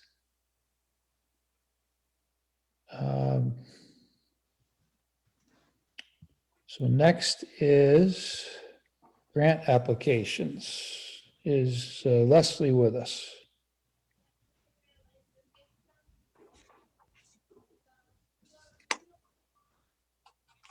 Hello. Hi, Leslie. Hello. Hi. So you're requesting the board support to submit an application for the Vermont Urban and Community Forestry Program, $1,000 2021 Arbor Day Tree Planting Grant. Yes, they're offering 21 $1,000 grants this in celebration of Arbor Day. It's a no match grant. So to open it to more communities. So we reached out to the teen center because there are 4 trees very close to the pathway up to the teen center that have lost trees, and we'd like to replace them. And the teens are very enthusiastic about taking care of the new trees and making it part of the center. And Cecilia Robeson would like to be part of this. So we'd love to get your support so that we could submit the application. Okay. Any questions from the board? Then pleasure of the board. It's a great idea. I fully support this. So I'll move to approve the submission of an application with the Vermont Urban and Community Forestry Program for a $1,000 grant, 2021 Arbor Day Tree Planting Grant. I second that. Moved and seconded. Any other comments, questions? All in favor signify with a thumbs up. Okay, that'll be nice. It sounds like if they're given 21 of them, you may have a really good shot at getting it. So start picking out your trees. I hope you're right. Okay, thanks, Leslie. Thank you very much. The next is a Northern Border Regional Commission Grant Program. And there's a letter of interest to apply for a grant under the Northern Border Regional Commission's 2021 State Economic and Infrastructure Development Investment Program, seeking partial funding for construction of the Washington Street Court Square Waterline Improvements Project. The letter of interest is simply a means to get the town on MBRC's radar for the 2021 SEID program application cycle and does not commit the select board to any specific future action. This project's phase 2 of the Court Street Waterline Improvements Project, currently slated for 2022, and includes contiguous sections of Washington Street, Court Square South, North Pleasant Street, South Pleasant Street, Seymour Street, and Main Street. And if the board elects to move forward, the application is due by May 14th. Are there any questions on this? Okay. Would the board like to move forward with this? I'll move to sign the letter of interest to the Northern Border Regional Commission's 2021 State Economic and Infrastructure Development Investment Program. Second. Moved and seconded. Everybody okay on this? Mhm. All in favor, signify with thumbs up. Okay. One thing I haven't got at my new desk is a glass of water. Request for letters of support. Vermont Rail Action Network request for letter of support for their efforts to advocate for the resumption of Amtrak passenger train service to Vermont this summer. And if Chief was well informed, we're a little bit behind the 8 ball on this. But they're asking the board to sign a letter of support for their advocacy with the efforts with Governor Scott to ensure that Amtrak service in Vermont, suspended since early 2020 due to the pandemic, is restored before tourist season begins this summer. I think it's worth signing this letter anyways, not knowing what's going to happen, and just showing that the town of Middlebury that gets one of the stops is well behind the investment that's made into the Amtrak, into bringing Amtrak to our communities. Any comments or questions on this? The only comment I have is I would like to ride that train the first day when it opens up, I think. Me too. I'm very excited. Okay, pleasure of the board. So I'll move to sign the letter of support to Governor Scott on behalf of Vermont Rail Action Network's advocacy campaign to restore Vermont Amtrak service in time for the summer travel season. Okay. All in favor, signify with thumbs up. Okay. Next is Tri-Valley Transit request for letter of support for funding for 4 battery electric buses and related infrastructure. And Mary Claire Krogan of Tri-Valley Transit is asking the board to sign a letter of support addressed to Tara Clark of the Federal Transit Administration Office of Program Management for a state of Vermont grant application being submitted on TVT's behalf that seeks funding for the purchase of 4 battery electric shuttle buses and the related infrastructure necessary. Buses, 2 of which would serve Middlebury directly, would replace older vehicles in TVT's fleet. A continued push towards more electric service, and I know that this will get the Energy Committee's support. Any questions or thoughts on this? I'd like to see one of those buses. Okay, pleasure of the board then. You're muted, Lindsay. Sorry, I muted because my daughter is screaming for me from the other room. I move to sign the letter of support for the state of Vermont grant application seeking funding for the purchase of 4 battery electric shuttle buses and related infrastructure on behalf of Tri-Valley Transit. I second that. All in favor, signify with thumbs up. Okay. We've added requests from EcoGlobal CEO Caleb Rick for a letter of support for the Addison County Economic Development Corporation's USDA Rural Business Development Program grant application seeking funds for a business feasibility study. And Caleb Rick, who's the Executive Director of Addison County Economic Development,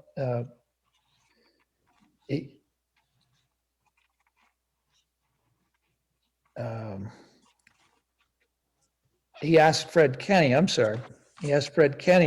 the Executive Director of Addison County Economic Development Corporation, on behalf of ACDC's pending application to the United States Department of Agriculture Rural Business Development Program for a Rural Business Enterprise Grant to fund a business feasibility study by EcoGlobal to assess locating its headquarters and production facility to the industrial park in Middlebury.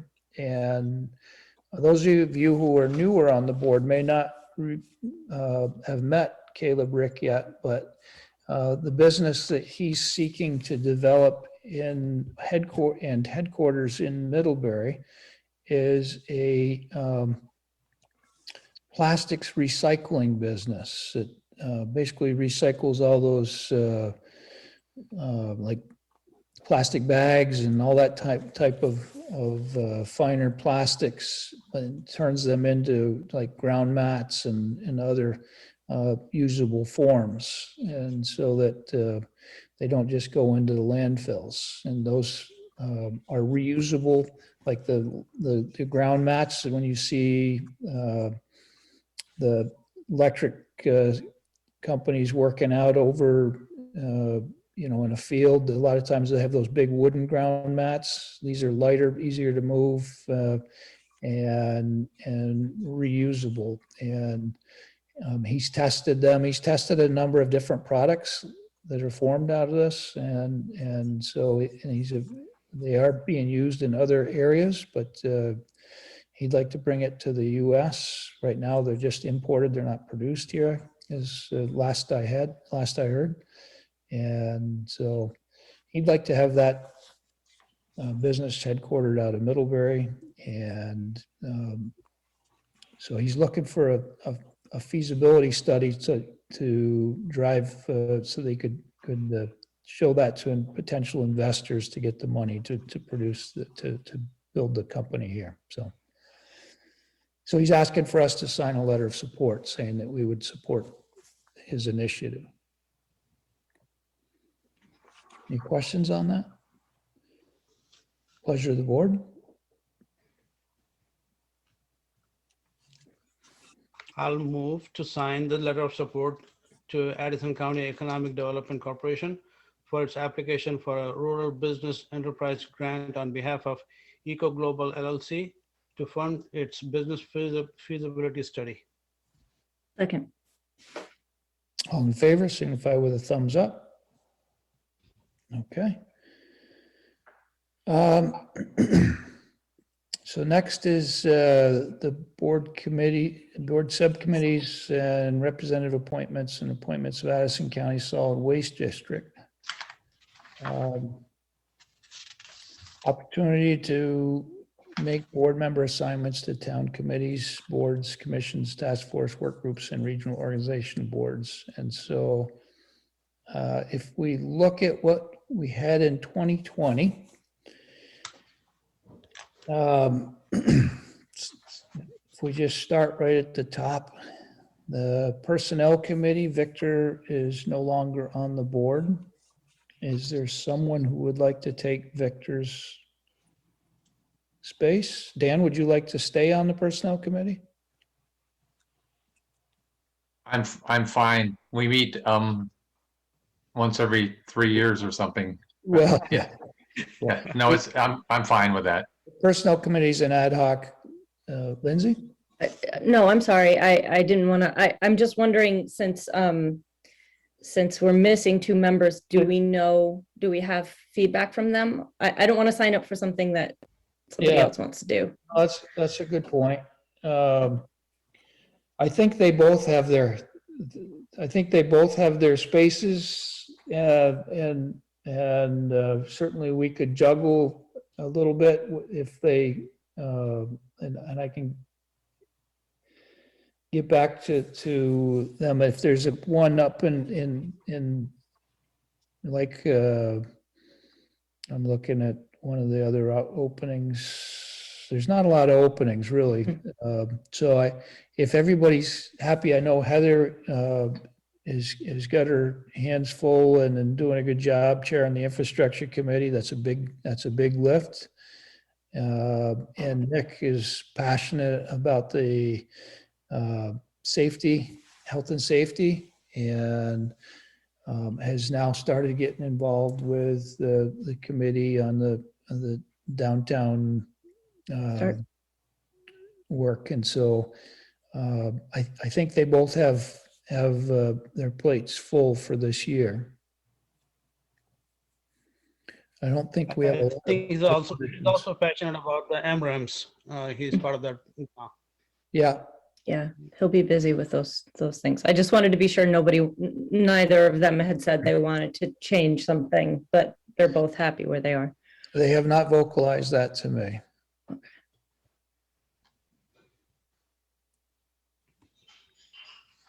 So I do need to I need to fill Victor's seat on a few things. Mm-hmm.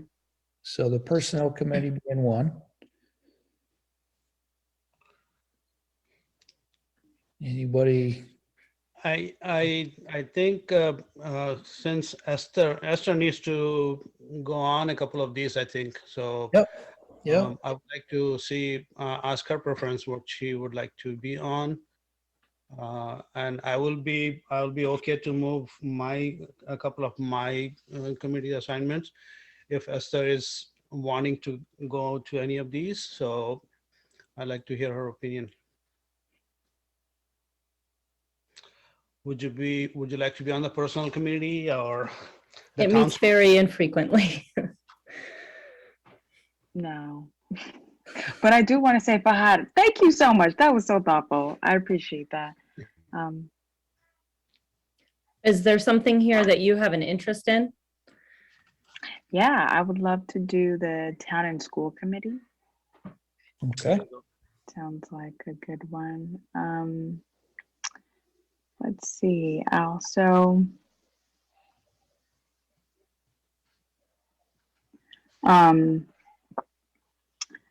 the college relations. So that Could I do that? Yeah, that one we rotates. actually have a different format. Okay. The chair and vice chair are always on it, and then we rotate so you will have an opportunity, but it won't be every single time. We used to meet quarterly, but since COVID has shut it down, we actually meet either every week or every other week, depending upon the level of the threat, but it's more under the emergency planning and community relations versus the college town relations. So once we get beyond the COVID environment, hopefully we can get that started back up. I think we've done a great job of helping the town and the college to work collaboratively. I have a question about the personnel committee, Brian. Yeah. We have 3 board members. Did we need to have 3 board members, or is that something we? Well, the 3 board members, that just ensures that you have diversity of opinion and an opportunity so that, I mean, 2 votes is all it takes to win that, because that's the entirety of the personnel committee, and it only meets when there's a particular issue or a recommendation coming forward, and there is a chance that Kathleen will have more recommendations for us coming this year. We may have to meet more than once this year, Dan. So, yeah. I would be interested in personnel committee. Okay. Esther, I'd like to get you onto one of the committees that meets more regularly. So a couple of the options would be public health and safety, or is the Parks and Rec still meeting? I was going to mention this to you. We have not, and it just boggles my mind, but we haven't met for over 1.5 years now, and we have not met. And I was going to ask if I should step down from that, because I don't even know who's in there anymore, because we haven't met. Yeah, this is a bit of a rough year to be launching yourself, Esther. Oh, I know. I think on the DEI, the committee we're going to form, that would be a good place for Esther also. Yeah, that's the next one I was going to ask about. Okay, and that one, I don't think we've launched the next phase of that yet, but that will come out of our offsite. Okay. And then you needed actor filled, though. I'm just looking, there's one more. Actor. Victor was. Yeah, actor. Actor might be interesting, Esther, because it's a very fluid, they've merged and formed the Tri-Valley, and seems to be stuff going on there. I don't know if you would be interested in sitting in there and at least being a liaison, and I think you'd learn a lot if you, I mean, it's probably not something you're passionate about, but it might be something that would be good education for you. And that I'll take. Yeah, you can sign me up. Mhm.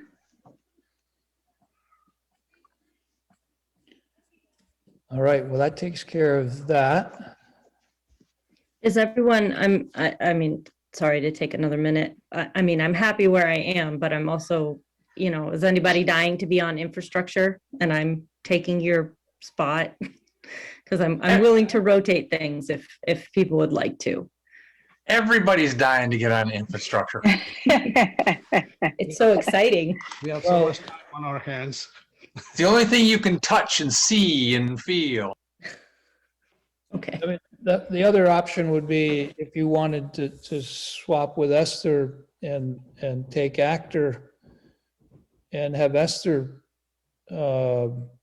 sit in infrastructure. You won't see more about the internal workings of the town government and the services that we provide than what you'll see on the infrastructure committee.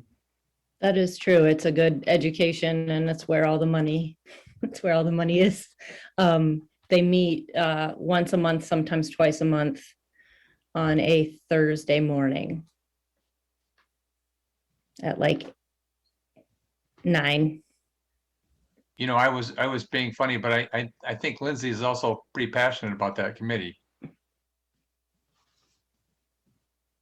I guess. And I think I got from the facial that mornings don't work for your work schedule, Esther. It's not tricky with- ideal. It's tricky Yeah. with school drop-offs. School drop off is. I'm always running. We understand that, and that's why there's plenty to go around here. Well, if anybody decides they would like to shuffle, just get with me, okay? If it's uncomfortable here in the open forum, this is something that we can shuffle easily. Planning for the board's retreat, and we've got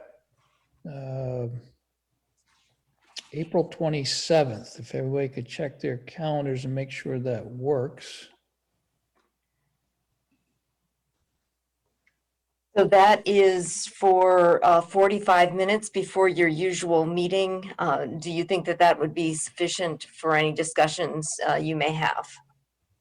I was wondering that 45 minutes, especially I don't think, I think, Dan, did we have one last year? You're muted.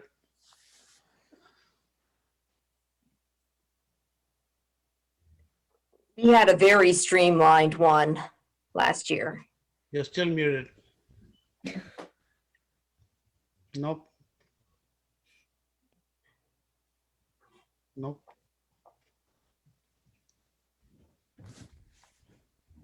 There, what I said for the third time was I was trying to press my space bar and it wasn't working. We did have one last year and it was very useful for me, and I'm not sure 45 minutes is enough, but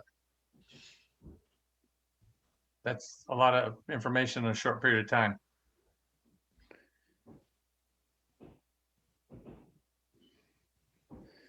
Is it possible to schedule more than one, like 2 45-minute sessions on different days? So on the first one, we get a rundown and then we do another one where we have a little more time or something like that? I'm actually a fan of a standalone retreat instead of having before the select board that we have to rush. I think if we have a day of its own and have, like, we schedule for 2 hours, we might go 2.5 hours, which is fine. If you want to do that. I think it's a good idea. Will that work for Kathleen? I didn't know if I didn't know what was the reasoning behind the shorter pre-meeting. If it was just COVID. In respect to your time as Oh, okay. overworked You're being volunteers. nice. I think if you do before select board meeting, then that makes sense that we have to go an hour or so. But I would be more comfortable doing a different day by itself. I could find the time, especially if it's in the evening. Yeah. I can make that work. And I'm assuming we're gonna be on Zoom, but you know, We talked about trying to get it so that we could be in person. in person and keep distance, but at least have a different level of conversation. And the retreat doesn't, it's not a public meeting, is it? No, it is. All meetings of the board are public meetings. Yeah. Okay. It is, but in person, most people don't show up. Particularly under now. Right. And I would like to emphasize, I like it in April. I think it's important for two reasons. We need to do it at the beginning, as soon as we can, and secondly, May is going to look really ugly for me. Is that all the garden work or what, Dan? I thought you were retired. I'm going canoeing for a month. Oh no, I let it out of the bag. It's not going to look really ugly to you. It's going to be beautiful.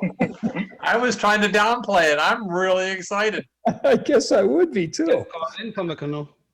What's that? You can call in from the canoe. Yeah, I've got it scheduled, so I think I should be in a good spot that I can call in twice. Kathleen, are there other opportunities in April we could run by everybody? Or do we want to get back to people? Do you want to work on a couple of dates and we'll circulate them? I And think Brian, yeah. I'll reach out to you and see if we, what to work for you, and then reach out to the board. Okay. All right, so we'll do that. By the way, I'm good in person. I'll be all vaccinated by then. You guys are gonna have to race to catch up. Being older. I could say something funny, but Yeah, I know. It had something to do with age. I know. it's good to be old. Sometimes. Ryan, just going back to the appointments, want to note that we do have somebody interested in the Addison County Solid Waste Management District. They're going to be submitting an application for your next meeting. And then secondly, Laura Sermally asked me to relay her interest in being appointed to the Public Health and Safety Committee as a citizen at large member. She knows she's been active on the Public Health and Safety Committee for several years, including as chair at one point, and wishes to continue her contribution. She has attended meetings of the Public Health and Safety Committee and served on the Homelessness Task Force. Serves on the Middlebury Safe Routes to School and the Walk Bike Council of Addison County. And I'd like to support that too. We all know how passionate she is about that work.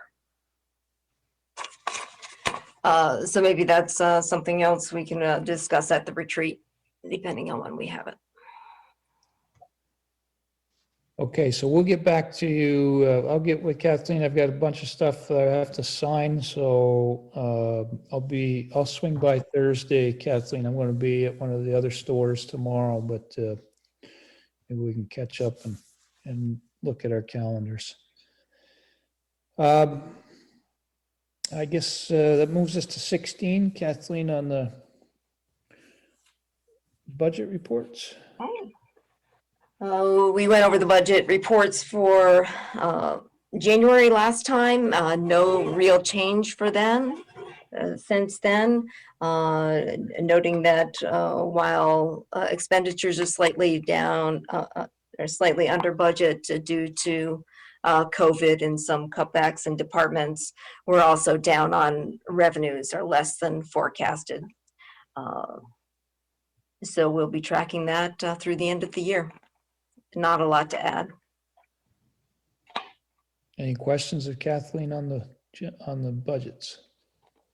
Just curious if the latest round of stimulus came with anything that might be.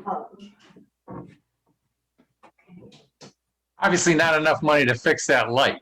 We are anticipating that it will be used, be able to offset some of our revenue reductions, but there have not been any guidelines distributed yet. Still waiting for for those from the Treasury Department, and I'm tracking that through VLCT. Okay.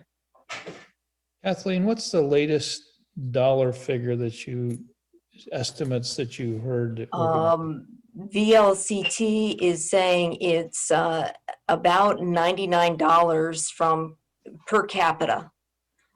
So at 8,500, we'd be looking at $850,000 or so. And there's also a piece that goes to the counties, and it's unclear how that will be distributed, whether that's going to be split among the localities in a county, since we don't have county government. There was also some discussion that the state may suck that up. So don't hold your breath on it. Exactly. Okay, check warrants for HUD. I have reviewed the expenditures today, and by the authority of the Select Board granted on April 28, 2020, I have reviewed and approved total expenditures in the amount of $335,254.45, consisting of $220,312.50 for accounts payable and $114,941.95 for payroll for the period of March 10, 2021 through March 23, 2021. And I move the board's approval of payment of these expenditures. Okay. All in favor, signify with a thumbs up. Okay, Kathleen? First, to note that we are currently advertising for candidates seeking appointment to open seats on town committees, boards, and commissions, as well as local and regional boards and volunteer positions required by statute. The deadline for applications is April 2nd, and the Select Board will make nominations at its April 13th meeting, followed by formal appointments at its meeting on the 27th. As a reminder, the board will hold a public hearing on it at its April 13th meeting to take testimony on several minor town ordinance amendments as it approved at its March 9th meeting. And finally, registration for UVM's 2021 Town Officers Education Conference on April 12, 13, and 15 is now open.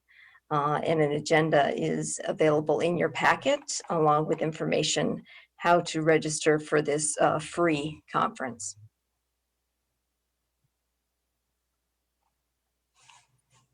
Okay, any questions of Kathleen?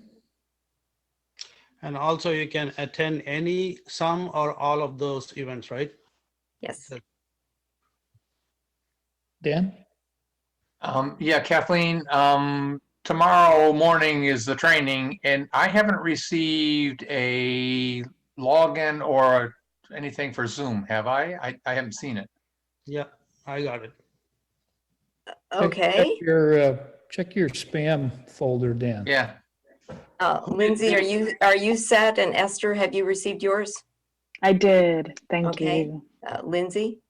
I did not see mine, but I also didn't look real hard for it. So okay. Yeah. What day did it come?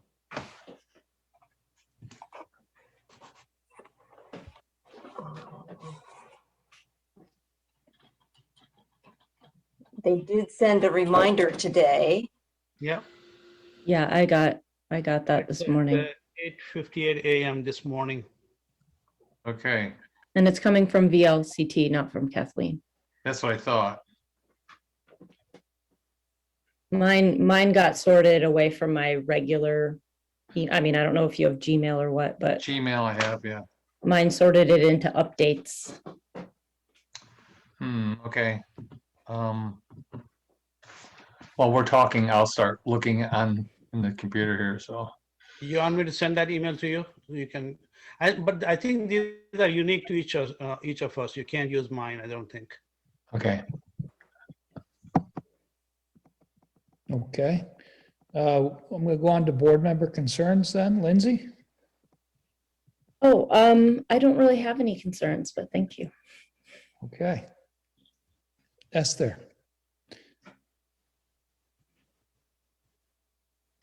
No concerns. Happy to be here, learning, taking it all in. Unfortunately, I think you get a little bit more together in a room, but this is a lot better than just over the phone too, so. Dan? Well, my concern is tomorrow morning, but other than that, no, I'm fine. Do you know how to search by just putting it into your query bar? VLCT? I just found an email. It says VLTC municipal. There you go.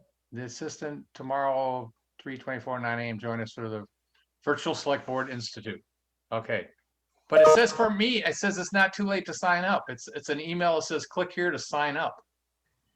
On, Yeah, it came together. Both of these emails came within a couple minutes. Well, I only got the one that says I can register today. so I registered us all on March 10th, and I received an email from VLCT confirming that at 1:06 on March 10th. So check there, and I can also reach out to them. Okay, I'm going down to March 10th. Well, Dan's scrolling, Farhad. That's right. I just have one thing. I saw in the package about the town ordinance regarding the control of dogs and wolf hybrids. So one thing that shocked me was there's wolf hybrids between us. So that's one thing. But I wanted to bring to your attention that there's a lot of discussion going on front porch forum regarding the leashing of the dogs and stuff, especially on the town properties. I see this one ordinance has to do with the picking up after your dogs, but I think that should be addressed at some point. There's a lot of people talking about confronting dogs which are not leashed, and so I just want to bring that up.